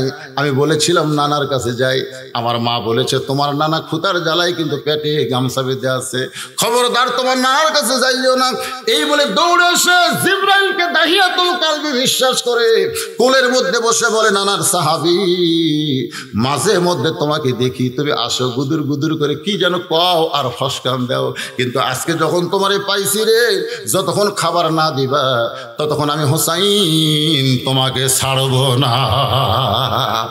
আল্লাহ রাসূল বলে, সাহাবীরা রে শোনো, আমার হোসাইন ফেরেশতা জিবরাইলকে দাহিয়াতুল কালবি বিশ্বাস করে কোলের মধ্যে বসে যখন বারবার বলতেছে খাবার না দিলে আমি কিন্তু তোমাকে ছাড়ব না, আমার নানার কাছে আসো কি বলে ফসকান দাও, কিন্তু আজকে জবাব দেব না। বাজান হোসাইন জিবরাইলের কাছে বারবার যখন খাবার চায়, ফেরেশতা জিবরাইল উসমস করতেছে, কি বিপদে পড়লাম। এমন সময় রাসূল এলকা করে বলে, হোসাইন এ জিবরাইল, যে তোমার কোলের মধ্যে বসেছে তুমি উসমস করতেছো, সেই হোসাইনকে তুমি চিনো? জোরে কোন সুবহানাল্লাহ। সেই হোসাইনকে তুমি চিনো? যেই কথা হোসাইন তার বাপকে বলেছে, আমাকে মারছেন বাবা, ফেলে দিয়েছেন বাবা, আমাকে কি আপনি চিনেন? এখন নবী বলতেছে, জিবরাইল যে তোমার কোলের মধ্যে বসেছে তাকে কি তুমি চিনো? ফেরেশতা জিবরাইল বলে, ইয়া রাসূলুল্লাহ কেন চিনবো না, এটা তো আপনার ছোট নাতি হোসাইন। রাসূল বলে, জিবরাইল শুধু হোসাইন বললে হবে না, এর যে আরো কিছু গুণ আছে তুমি কি জানো? বলে, হুজুর কি গুণ আপনি একটু শোনান। আল্লাহ রাসূল বলে, জিবরাইল একদিন আমি নবী ছিলাম নামাজের সেজদায়, সুবহানাল্লাহ কোন প্রত্যেক ওই হোসাইন দৌড়ে এসে আমার পিঠে চড়ে বলতেছে, চল ঘোড়া চল, চল ঘোড়া চল, চল ঘোড়া চল। আমি নবী আছি নামাজের সেজদায়, আমার এত ভয় হয়ে গেল, নামাজের মালিক আল্লাহ যদি হোসাইনের উপর বেজার হইয়া যায়। এই অবস্থায় আমি একটা হাত দিয়ে হোসাইনকে যখন পিঠ থেকে নামাবার চাই, আল্লাহ ডাক দেবে, বলে, হাবিব আমার চিন্তায় আপনি হোসাইনকে পিঠ থেকে নামাবেন না, আপনি যেমন হোসাইনকে ভালোবাসেন আমি আল্লাহ তেমন ভালোবাসি। আপনাকে ঘোড়া বানাইছে, আপনি বেজার হবেন না যতক্ষণ আপনার পিঠে বসে থাকবে আপনি নবী সেজদা থেকে মাথা তুলতে পারবেন না। রাসূল ডাকতে বলে জিবরাইল আমার পিঠে চললে আল্লাহ যদি পছন্দ করে আর তোমার কোলে বসেছে তুমি ওসমস কইরো না। সঙ্গে সঙ্গে জিবরাইল খামোশ হয়ে যায়। কিন্তু হোসাইন তো ছাড়ার পাত্র না, বারবার শুধু বলে খাবার না দিলে তোমাকে কিন্তু ছাড়বো না। বাজান জিবরাইল চোখের পানি বের করে বলে মাবুদ গো আমি ফেরেশতা খাই না, খাওয়া কি জিনিস আমি বুঝি না, কিন্তু তোমার বান্দা হোসাইন বারবার আমার কাছে খাবার চাই, আমি জিবরাইল কি করব? আল্লাহ ডাকতে বলে জিবরাইল যে হোসাইন তোমার কোলে বসে খাবার চাই তুমি কি তারে চিনো? জোরে কোন সুবহানাল্লাহ। আল্লাহ বলতেছে রে জিবরাইল যে তোমার কোলে বসে খাবার চাই তুমি কি তারে চিনো? জিবরাইল বলে আল্লাহ নবীর ছোট নাতি হোসাইন এই পর্যন্তই আমি চিনি। আল্লাহ বলে জিবরাইল যখন আমার ধর্মকে মিটানোর জন্য একদল মুনাফিকরা চেষ্টা করবে, নবীর ধর্মকে দুনিয়া থেকে নিশ্চিহ্ন করার জন্য চেষ্টা করবে, তখন তোমার কোলে বসে যে খাবার চাই ওই হোসাইন নিজের জীবন দিয়ে আল্লাহর ইসলামকে দুনিয়াতে টিকায়া রাখবে। লিল্লাহে রে জিবরাইল ওই ছোট্ট বাচ্চা বোঝে না তোমার কাছে খাবার চাইছে, কিন্তু আমি আল্লাহ তাআলা জান্নাতের বাগানের আঙ্গুর আমার কুদরতে হাত দিয়া তোমার জামার ডান পকেট ভরাইয়া দিলাম। সঙ্গে সঙ্গে জিবরাইল দাহিয়াতুল কালবি সাহাবীর চেহারায় জামার পকেটের মধ্যে হাত ঢুকায় আঙ্গুর বের করে যখন হোসাইনকে দেয় নবী আমার চমকে উঠছে, কারণ নবী তো জানে ফেরেশতা জিবরাইল আঙ্গুর পাবে কোন জায়গায়। জিবরাইল এলকা করে রাসূলকে বলে নবী গো আপনার হোসেনকে আল্লাহ এত ভালোবাসে জান্নাতের বাগানের আঙ্গুর আমার জামার ডান পকেট ভরাইয়া দিছে। হোসেন আঙ্গুরগুলো নিয়ে বলে না না তোমার সাহাবী কত বড় বেয়াদব, সুবহানাল্লাহ তোমার সাহাবী কত বড় বেয়াদব, পকেট ভরা আঙ্গুর নিয়ে বসে আছে আর তুমি ক্ষুধার জ্বালায় পেটে গামছা বাঁধছো। ও না না এই সাহাবী খবরদার আর যেন তোমার কাছে না আসে। সুবহানাল্লাহ আঙ্গুর পাওয়ার পরেও বেজার হয়ে গেছে। ও না না আমি মায়ের কাছে শুনেছি না না তুমি ক্ষুধার জ্বালায় পেটে বাঁধছো পাথর, নানা গো কয়েকটা আঙ্গুর তুমি নাও। এই বলে নবীর হাতে কয়েকটা আঙ্গুর দিয়ে হোসেন বলতেছে না না তুমি আর আমি দুইজন খাবো। আর তোমার সাহাবী রাগ করে সব আঙ্গুর বার করে দিয়ে চেয়ে চেয়ে দেখবে এটা কেমন হয়। দৌড়ে গিয়ে ফেরেশতা জিবরাইলকে দাহিয়াতুল কালবি বিশ্বাস করে হাতের মধ্যে কয়েকটা আঙ্গুর দিয়ে বলে রে নানার সাহাবী মনে কষ্ট নিও না, আমার নানাও মুরব্বী তুমি আমার মুরব্বী, তোমরা দুইজন না খাইলে আমি কিন্তু খাবো না।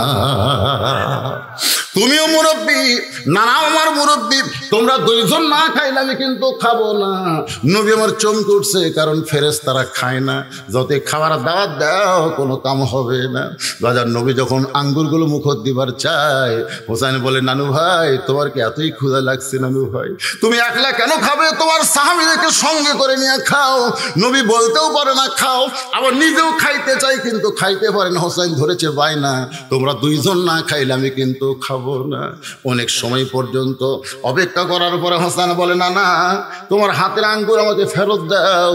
নবী বলে কেন ভাই? বলে তোমার সাহাবী একলাই খাবার চাই, আমরা দুইজন নিচে বলে দেখো আঙ্গুর, তাকায় দেখে আঙ্গুর কিন্তু খাই না।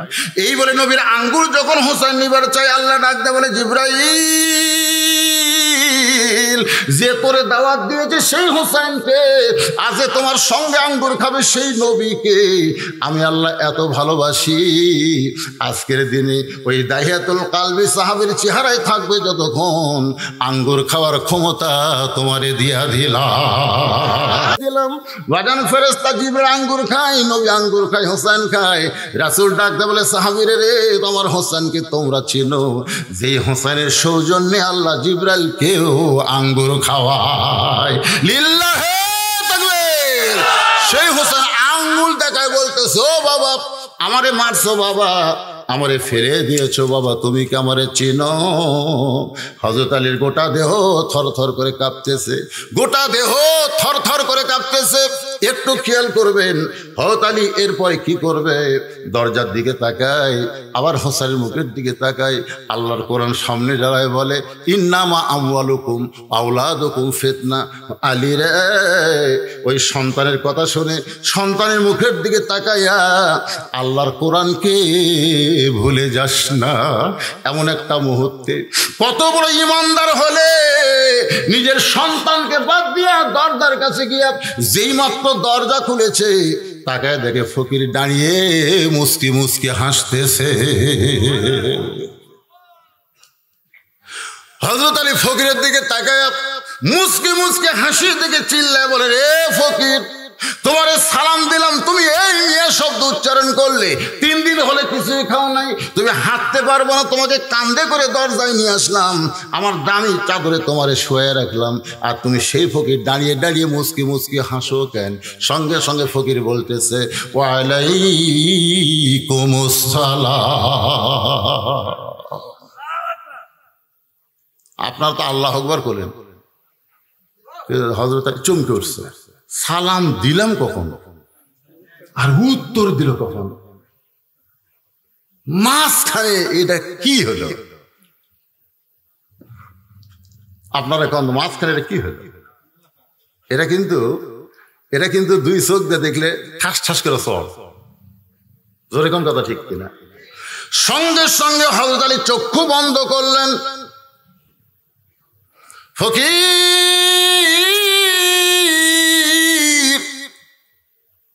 তুই তো আসলে ফকির না, বল বল তুই কে? আসলেই তো ফকির না, তাহলে কে? আপনার বলেন তো, আমাদের জানার দরকার আছে না নাই? তাহলে আমাদের সম্ভব হবে। ওয়াইজা তুলিয়াত আলাইহিম আয়াতুহু যাদাতুহুম ঈমানা ওয়া আলা রাব্বিহিম ইয়াতাওয়াক্কালুন। আমার মায়েরা খালি বারবার খালি চিন্তা করতেছে, ওই জোহরা মানে কি? কি কোন মায়েদের চিন্তা হচ্ছে কি হচ্ছে এটা? আর আপনাকে চিন্তা হচ্ছে এটা কে রে? এটা কে রে? আমি আল্লাহর কোরআন দিয়া এই 2টা জিনিস বুঝাবো, তাতে 8 ঘন্টা লাগবে। আমি অনেকদিন হলে আপনাকে এখানে আসি নাই, এই জন্য চিন্তা করলাম কি করি। এক সময় আমি ভাইকে বললাম, আসার টাইমে 11:30 10:30টায় তুলে দিচ্ছে, 12টায় শেষ করলো, যা হয় কপালে, মনে করছিলাম। কিন্তু আপনাদের বসার সাইজ দেখে এখন 12:40 বাজতেছে, তার মানে এক টানা 2 ঘন্টা আমি ওয়াজ করলো। ভাই, এই বুড়া বয়সার বেশি ওয়াজ করা যাবে না। শোনেন, আমি কথাটাকে বলি, শোনেন, এখনকার বক্তারা, আমার তো ওয়াজের বয়সই 32, হুঁশ করছে, ওয়াজের বয়স 32। আমার 7-4 যত বক্তা ছিল সব রেস্ট নিয়েছে, না মরিছে, হয় মরিছে না রেস্টে গেছে, আমি একলাই আছি, কথা কয় না।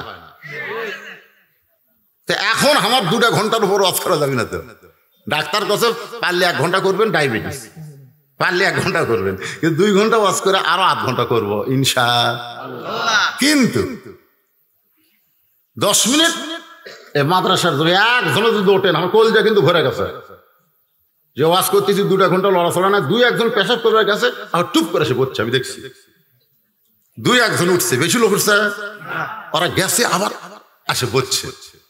এই মুহূর্তে 10টা মিনিট আদায় হবে। এই মুহূর্তে যদি কেউ বিনা অজুহাতে মাহফিল থেকে উঠে, কোরআন শরীফ সামনে আছে, একটা দোয়া আমরা করবো, 1-1 মাসের মধ্যে অর্জন প্যারালিসিস হয় না? কি মনে করতেছেন? হ্যাঁ, আমি বেশি কিছু চাচ্ছি না, ভাইজান। এই নবীর ঘর মাদ্রাসা, ঘর আছে, ঘর হয়ে গেছে, ও জায়গাই নাই, জায়গাও নাই, ঘরও দেওয়া লাগবে। তা আপনারা এই খারিজা ঘুঘাটের কারা কারা আছেন একটু হাত তোলেন তো। না, এই গ্রামের যারা আছেন তারা হাত তোলেন। মারা কে রে? মাহফিলটা কোন জায়গা হচ্ছে? জায়গার নাম কি রে? খারিজা ঘুঘাট। কি নাম বাবু? তুই তো আসলে ফকির না, বল বল তুই কে? সঙ্গে সঙ্গে ফকির বলতেছে, আলী রে, আমি আসলেই ফকির নই। সুবহানাল্লাহ। ওয়ালা নাবলুওয়ান্নাকুম,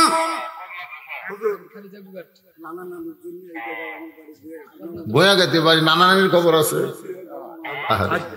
নানা নানির কবর দেখেন কত দূর রাখছে খবর। কোরআন শরীফ 500 টাকা দান করে দিল ভয়াগাতি থেকে আল্লাহ নানা নানির কবরকে জান্নাতের টুকরা বানায়া দেয়। আগে দিছে না, এটাই প্রথম, আগেও দিছে। আচ্ছা, মাশাআল্লাহ। 3000 টাকা আজকের মাহফিলের সম্মানিত সভাপতি, মাদ্রাসার সভাপতি, তাই না? 3000 টাকা দান করেছে। আল্লাহ তার দানকে কবুল করেন। আল্লাহ নেক নিয়ত নেক আশা করে আল্লাহুম্মা আমিন। আর আপনার মাদ্রাসার কার্যকরী কমিটির যারা সবাই দান করছে, কবে করবে সেটা কম করবে না? এই মাদ্রাসার উপদেষ্টাগুলো সব আরামিয়া মাস্টার 500 টাকা বাকি দান করছে উপজেলা সদস্য তারামিয়া। না, সব বক্তা আদায় করা যাবে না, তো লোকজন বিরক্ত হবে। আমি যখন ওয়াজ করতেছিলাম কি মাহফিল, এই সামান্য আদায় করে ভেঙে গেল। আচ্ছা, গোরস্থানে কি আপনাদের বাপ মাও নাই নাকি? এই গোরস্থান না হোক, অন্য গোরস্থানে নাই, তাহলে একটা দোয়া তো হবে রে ভাই। 39 মানে 100 জনের মধ্যে 39 জন দিচ্ছে। আশেপাশে লোকজন বলবে, কে রে 39 হলো না, অন্তত 50 জন হওয়া দরকার ছিল, তাও হাফ সেঞ্চুরি। কিন্তু না, 39 আছে। 40 নম্বর কোন আল্লাহর বান্দা আছেন? এতগুলো মানুষের মধ্যে দেখেন তো মন কিন্তু কয় কিনা। কোরআন শরীফ বাবদ বাবা, আল্লাহর একটা কোরআন শরীফ জীবনে বহু দান করছেন, একটা কোরআন শরীফ দেন। নবীর ইতিম মাদ্রাসায়, নতুন মাদ্রাসার অনেক কিছু দরকার। যদি পারেন একটু দেখেন 40 নম্বরে কোন আল্লাহর বান্দা আছেন। শুকুর আলী ফকির 3 মণ ধান, লিল্লাহি লাগবে। শুকুর আলী ফকির 3 মণ ধান দিবে আর 200 টাকা দান করছে, আল্লাহ কবুল করেন। আমিন, মাশাআল্লাহ। লিল্লাহি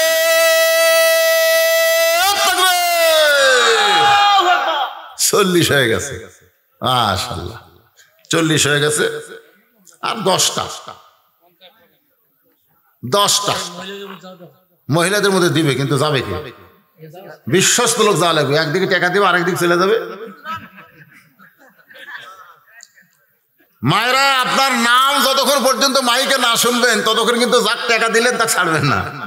কারণ আমরা পুরুষ মানুষের নাম না করলে মেয়েদের নাম বলা লাগবে, কারণ টাকা যেন অন্য জায়গা না যায়। একটু মোহব্বত না দরুদ পড়ে আল্লাহুম্মা সাল্লি আলা মাওলানা মুহাম্মদ ওয়া আলা আলি সাইয়্যিদিনা শাফিআনা আলী। একই মানুষকে আল্লাহ এত কেন দিল? নবীর 10 জন সাহাবীকে আল্লাহ দিবার পারত, যা হযরত আলীকে একলাই দিয়েছে। জোরে কোন সুবহানাল্লাহ। একই ব্যক্তির ডিগ্রি দেখেন রাদিয়াল্লাহু তাআলা আনহু। হযরত আলীর পিছনে রাদিয়াল্লাহু আছে না নাই? আবার সেই লোকের ডিগ্রি হলো আসাদুল্লাহিল গালিব, সেই লোকের ডিগ্রি হলো আনা মাদিনাতু ইলমু আলী ওয়া বাবুহা, সেই লোকের ডিগ্রি হলো জান্নাতি নারীদের নেত্রীর স্বামী, সেই লোকের ডিগ্রি হলো জান্নাতি যুবকদের সর্দারের বাবা। জোরে কোন সুবহানাল্লাহ। সেই লোকের ডিগ্রি হলো মুরতাজা। হযরত আলীর কিন্তু আরেকটা ডিগ্রি আছে, মুরতাজা। জোরে কোন কি? আলী মুরতাজা, শোনেন নাই? আলী মুরতাজা আর শেরে আলী, আল্লাহর বাগ। একই ব্যক্তিকে আল্লাহ এত কেন দিল? আমাদের ফেরেশতার মধ্যে গল্প হচ্ছিল। জোরে কোন সুবহানাল্লাহ। ফেরেশতারাও কিন্তু গল্প করে। কি নাম? আজিজ, আব্দুল আজিজ। 100 নগদ 400 বাকি লেখেন ওখানে, 100 নগদ 400 বাকি। বাবা মার জন্য 1000 টাকা। 2 জন মারা গেছে না? 2 জনই জীবিত আছে। আল্লাহ বাপ মার হায়াত দারাজ করো। 2টা কোরআন শরীফ 1000 টাকা। আল্লাহ দানকে কবুল করো, আল্লাহুম্মা আমিন। ও আচ্ছা আচ্ছা। রাবিয়া খাতুন আর 2 বোন মিলে 3 বোন মিলে 1800 টাকা দিছে। রাবিয়া খাতুন ওর সঙ্গে আরো 2 বোন, 3 বোন মিলে 1800 টাকা করছে দান। আল্লাহ রাবিয়া খাতুনদের দানকে আল্লাহ আপনি কবুল করেন। জোরে করে আমিন। একটু জোরে বলে আল্লাহুম্মা আমিন। আল্লাহর বান্দারা একটু মনোযোগ দেন। ফেরেশতারা গল্প করতেছে, এতগুলো ডিগ্রি আলীকে আল্লাহ দিল, এখানে কি পাশাইটি করলো নাকি? আল্লাহ ডাকবেন ফেরেশতারা রে, তোমরা আলীর যত ডিগ্রি নিয়ে চিন্তা করো, একটা ডিগ্রিও আমি আল্লাহ দেই নাই। প্রত্যেকটা ডিগ্রি আলী আল্লাহর কাছ থেকে অর্জন করেছে। লিল্লাহে তাকবীর। অটো পাস না, অটো পাস। হযরত আলী ডিগ্রি কি অটো পাস? আল্লাহ বলতেছেন আলীকে যত ডিগ্রি দেওয়া হয়েছে, কোন ডিগ্রি আলীকে আল্লাহ ইচ্ছা করে দেয় নাই, নবী ইচ্ছা করে দেয় নাই। প্রত্যেকটা ডিগ্রি আলী অর্জন করেছে। যদি বিশ্বাস না হয় আজকে আলীকে পরীক্ষা করে দেখো, এত ডিগ্রি পাওয়ার পিছনে আলীর যোগ্যতা কি? ফেরেশতা ডাকতে বলে আলী রে,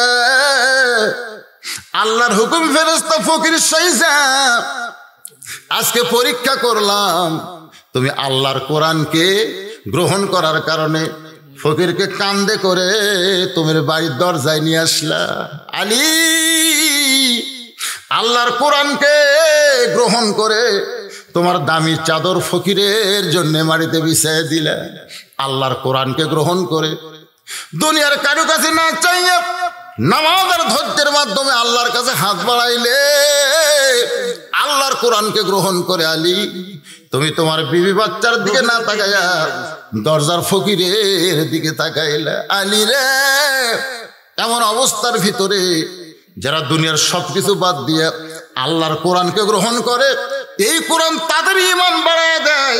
ও আলী, এই মুহূর্তে আল্লাহ তাআলা তোমাকে আর একটা ডিগ্রি দিয়ে দিল। আলী চোখের পানি বের করে বলে কি ডিগ্রি? ফেরেশতা বলতেছে কাররামাল্লাহু ওয়াজহু, আল্লাহ তোমাকে যেই ডিগ্রি দিয়েছে কিয়ামত পর্যন্ত আর কাউকে সেই ডিগ্রি দিবে না। এই ডিগ্রি হলো কাররামাল্লাহু ওয়াজহু। আল্লাহ তোমার চেহারাকে আল্লাহর কোরআনের জন্য ঈমান বাড়ানোর কারণে সবচাইতে দামি বানায়া দিল। লিল্লাহি তাকবীর।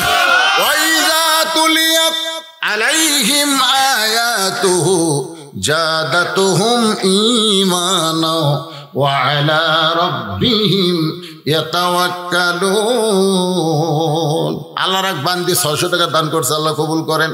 যারা আপনারা দান করতেছেন সন্ধ্যা থেকে, আমি তৃতীয় বক্তাকেও দেখছি আদায় করতে, দ্বিতীয় বক্তা তো ফুল টাইম আদায় করছে। এরপর আমি আবার শেষে দিয়ে কিছু আদায় করে দিলাম মাদ্রাসার জন্য। আপনারা মাদ্রাসায় ছেলেদেরকে দিবেন। এখানে কি নুরানি শিক্ষা আছে নাকি? তাহলে মেয়েদেরকে, ছোট ছোট মেয়েদেরকেও দিবেন। মাদ্রাসায় আপনাদের সন্তানকে পড়াবেন। আপনার জি নুরানি থাকলে তো বাংলা ইংরেজি সব শিক্ষাই হচ্ছে ইনশাআল্লাহ। ক্লাস 3 নুরানি ক্লাস 3 ছাত্র, প্রাইমারি ছাত্র পড়াই, 5-এর ছাত্র পড়ারও পারে। এরকম যোগ্যতা আল্লাহ নুরানির মধ্যে দান করেছে। জোরে কোন সুবহানাল্লাহ। বিশ্বাস যদি না হয়, এদের লেখা দেখবেন, এদের পড়ার সাইজ দেখবেন, এদের বাংলা ইংরেজি অঙ্ক সব কিছুতে এক্সপার্ট। এজন্য আপনার সন্তানকে আগম বাগমের মধ্যে না দিয়া এই নুরানির মধ্যে দিবেন। নুরানির মধ্যে দিলে এই লেখার কারণে তার ভিতরে নূর আসবে। আর একটা জিনিস কি জানেন? লা ইয়ামুসসুহু ইল্লা মুতাহহারুন। এটা এমন একটা কিতাব যেটা ওযু ছাড়া ধরা যায় না, ঠিক কিনা বলেন? আমি দেখছি প্রাইমারি ক্লাস 2 এর ছেলে পেশাব দিয়ে 40 লেখে, পেশাব দিয়ে 40 লিখছে। খাড়া হয়ে পেশাব দিয়ে আগে লিখছে 4, পরে দিতে 0। আমি ধরে বললাম কে রে পাগল, এই কেমনে পেশাব করার আগে তোদের শিক্ষক শিখাইনি? এরকম খাড়া হয়ে পেশাব করিস। ওখানে মুসকি মুসকি হাসে। হাসিস কেন? বলে চাচা প্রাইমারি পেশাব খানার যায় দেখি আমার সারি খাড়া হয়ে পেশাব করে, ওর সারি খাড়া হয়ে মারে, তাহলে উই কি করবি? আজকে প্রাইমারি ছেলেরা এইরকম হচ্ছে।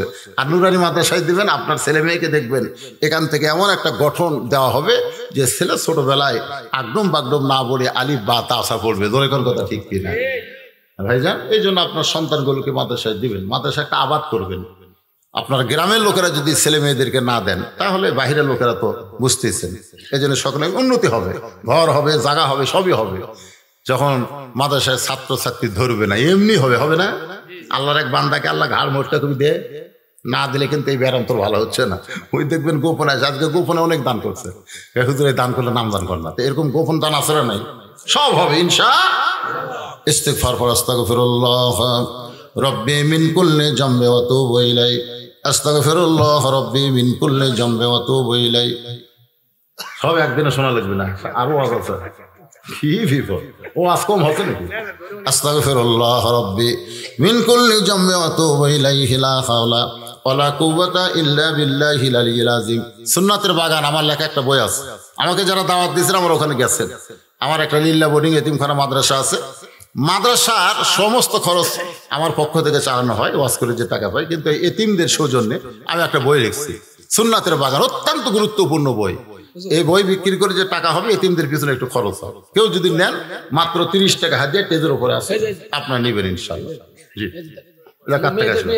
মেয়েদের থেকে 1 টোপলা টাকা আছে, আগে হয়েছে ইনশাল্লাহ, আগে আছে। নগদ আছে হলো 150 টাকা, নগদ 150 টাকা, নাম নাই দিছে। 20 টাকা। আচ্ছা ঠিক আছে, অসুবিধা নেই, বাকি দিছে কিছু, হোক ওখানে লিখে দেন, অসুবিধা নেই। আমি বলার আগে আল্লাহর খাতায় লেখা পড়ছে। অনেকে বাকি দেয়, নাম বলি না, ওকে বক্তা নাম বললো না, নাম বলা লাগবে কেন? আপনি যখনই দিচ্ছেন তখনই লেখা পড়ে নাই, যখন পড়ছে কি পড়ে নাই। হ্যাঁ, আপনাদের মধ্যে কেউ কিছু বলার আছে? কমিটির লোকজন একটু টান দেন, একটু কমিটির লোকজন মনে হয় এখনো আসে নাই। তো কমিটির লোক না আসে বাড়ির থাকা না যাবে, নিয়ম তাই এখানেই আছে, কথা কইতেছে ওভাবে ধরে চাপাচাপি করে হয়। তা আমি কোয়া লাগবে কেন? এটা কইয়া দেওয়া লাগবে তাই? এটা আপন ইচ্ছে কমিটি হচ্ছেন আপনি মাদ্রাসার, আর আপনি যদি বসে থাকেন তাহলে কিসের কমিটি? হ্যাঁ, মাদ্রাসার কমিটি উপদেষ্টা মন্ডলের মধ্যে যারা আছে তারা এতটা দেননি কেন? এতগুলো লোককে কষ্ট দেওয়া যাবে না তো? দীর্ঘ সময় প্রায় 1.5 ঘন্টা আদায় করছে, ঠিক কেন? তখন আপনার দেননি কেন? আপনার নাম ধরে চায় আদায় করা লাগবে না, ওই দান দিয়ে তো লাভ হবে না। আপনি আপন ইচ্ছাই দিবেন, দিয়ে দিবেন। বাপ মা কবর আছে, গোরস্থান, বিশাল গোরস্থান। আমি সবচেয়ে শুনলাম এখানে মসজিদ নাকি ভাষা উঠছে নাকি? এখানে মসজিদের খবর কি? মসজিদ কি এমনি উঠছে? আশ্চর্য।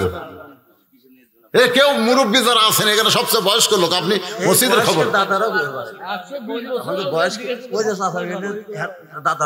দাদারা এইরকম একটা অলৌকিক জায়গাতে আপনাদের বসবাস। সুবহানাল্লাহ।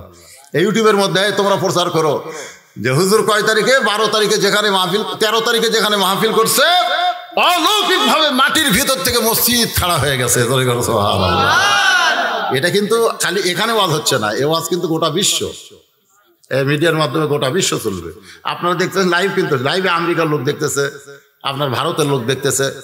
একবার এই 2 ঘন্টা ওয়াজ হতে প্রায় 15-20 হাজার লাইভ হয়ে লোক ভিউ হয়ে যায়, 15-20 হাজার, এতগুলো লোক দেখে।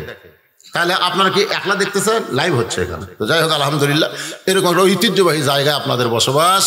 গ্রামের নাম হলো খারিজা ঘুঘাট পশ্চিম পাড়া। আল্লাহ মাদ্রাসা মসজিদ গোরস্থানকে কবুল করেন, জোরে কেন আমিন। যারা এখনো দান করেন নাই, আল্লাহর রাস্তা আপনারা করবেন, কারো দিকে তাকায় না, আল্লাহর দিকে তাকায় দান করবেন। সভাপতি আছে, সেক্রেটারি আছে, কেসি আছে, একের কাছে এই সভাপতি সাহেবকে তো দিছে, তো সেটারিকে দিছে, আমাকে দিচ্ছে, আমি দিচ্ছি। ওই হবে শেষে গোরস্থানের মাহফিল। গোরস্থানের মাহফিল সবচাইতে বড় জিনিস কি? যারা কবর আছে তারা কিন্তু মোনাজাতটা চাচ্ছে, ধরে এখন ঠিক কিনা? তো মোনাজাত সব উঠে যাবেন, 3-4 দিন মোনাজাত করে লাভ আছে? যারা মারা গেছে তাদের মোনাজাত আমাদের দরকার আছে না? ধরে কেন আছে না? হ্যাঁ, তারা তো খুশি, মোনাজাত চায়।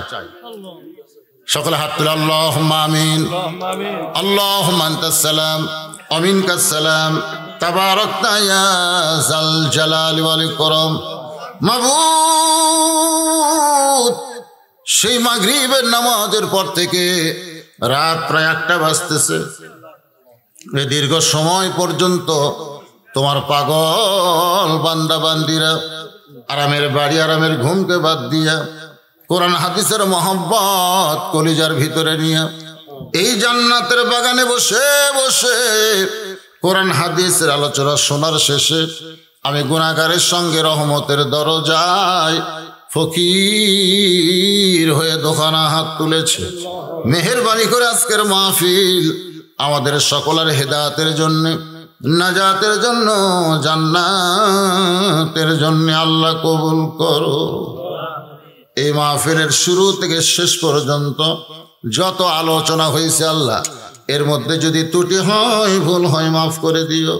এর যা হাদিয়া মঞ্জুর করো, সোনার মদিনায় নবী পাকের রওজা মুবারকে আল্লাহ কবুল করে নাও। তামাম আম্বিয়ায়ে কেরাম, আসহাবে কেরাম, তাবিনে কেরাম, তবা তাবিনে কেরাম, তামাম পৃথিবীর মাটির নিচে যত মুমিন মুমিনা শুয়ে আছে আল্লাহ সকলের আরওয়াহ হাদিয়া কবুল করো। ও মাবুদ, খারিজা ঘুঘাট পশ্চিম পাড়া গোরস্থানে ও মওলা তোমার যত মাইয়া ঘুমিয়ে আছে আল্লাহ তাআলা সকলের কবরকে জান্নাতের টুকরা কবুল করো।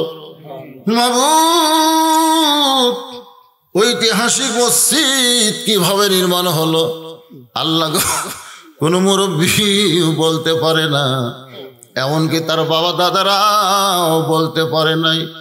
অলৌকিক মসজিদের গিরাম অবশ্যই আল্লাহর ওলিরা এখানে ছিল, তাছাড়া মসজিদ কেন তৈরি হলো?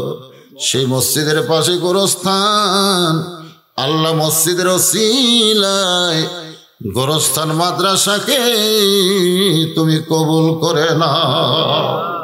আল্লাহ তাআলা নতুন করে গোরস্থানের পাশে মাদ্রাসা তৈরি হয়েছে। আল্লাহ গো, গোরস্থানের পাশে যখন বাচ্চারা কোরআন পড়বে, গোরস্থানের পাশে মসজিদে যখন নামাজ ধরবে, মাবুদ এই মাদ্রাসার কোরআন তেলাওয়াতের কারণে, মসজিদে আযান নামাজের কারণে গোটা গোরস্থানের কবরকে জান্নাতের টুকরা বানায়া দাও। আল্লাহ তাআলা আমরা যারা হাত তুলেছি, আমাদের মধ্যে জনম দুঃখনী মা যাদের কবরের ঘরে, কতদিন বউকে বলেছিলাম ওয়াজ করে বাড়ি আসবো, তুমি চেতন থেকো, কিন্তু কোনোদিন দেখলাম না আমার যাবার অপেক্ষায় আমার বউটা চেতন থাকে। আমার মা যে ঘরে ঘুমায়, ওই ঘরে জানলার পাশ দিয়ে যখন হেঁটে যায়, মা জুতার শব্দে বলে বাজান আমি এখনো ঘুমাই নাই। এই দরদের মা আজকে যাদের কবরের ঘরে গো আল্লাহ মেহেরবানি করে মায়ের কবর জান্নাতের টুকরা কবুল করো। বাবার বাড়ি ঘর সবই আছে, কিন্তু আমি সহ আমরা যারা বাবা হারাই তিন হয়ে তোমার দরজায় হাত তুলেছি, আল্লাহ মেহেরবানি করে বাবার কবরকে জান্নাতের টুকরা কবুল করো। আমাদের দাদা দাদি নানা নানি আত্মীয় স্বজন শ্বশুর শাশুড়ি আপন জন যারা কবরে গেছে, আল্লাহ কবরবাসীদের মাফ করে দাও। আল্লাহ এই মাদ্রাসাকে কবুল করে নাও। মাদ্রাসার সভাপতি, মাদ্রাসার সেক্রেটারি, মাদ্রাসার কেশিয়ার, গোরস্থান মসজিদের সভাপতি, গোরস্থান মসজিদের সেক্রেটারি, কেশিয়ার, আল্লাহ মাদ্রাসার মুহতামিম, মাদ্রাসার তালবে ইলম, আল্লাহ সবাইকে তুমি কবুল করো। এ মাদ্রাসার মহব্বতে নগদে বাকিতে হাজার হাজার টাকা থেকে 10টা টাকা হলেও যারা দান করেছে, আল্লাহ সকলের দানগুলোকে জান্নাতের বিনিময় হিসাবে কবুল করো। আল্লাহ চৌধুরী আল্লাহ তাআলা খারিজা ঘুঘাট পশ্চিম পাড়ার রহমত বরকতের দরজা খুলে দাও। চারিদিক থেকে যারা এসেছে আল্লাহ তাদের সবাইকে তুমি মাফ করে দাও। মাবুদ, গোটা বিশ্বের মুসলমানকে হেফাজত করো, করোনা ভাইরাস থেকে আমাদের হেফাজত করো। আল্লাহ তোমার যে ভাইরা চেষ্টা করে তদবির করে প্রশাসনের অনুমতি দিয়ে নিয়েছে, আল্লাহ যে প্রশাসন মাহফিল করার জন্য সর্বাত্মক সহযোগিতা করেছে, আল্লাহ তাদের সকলকেই তুমি কবুল করো। আমি গুনাহগার বলে দোয়া ফিরাই দিও না আল্লাহ। এই গভীর রাতে এতগুলো মানুষের মধ্যে যার দুই কানাত পছন্দ করো, সেই দুই হাতের ওসিলায় মাহফিল কবুল করো। আমার সম্মানিতা মা বোনেরা আবিদা সালিহা পর্দানি কবুল করে মা ফাতেমার চরিত্র দান করো।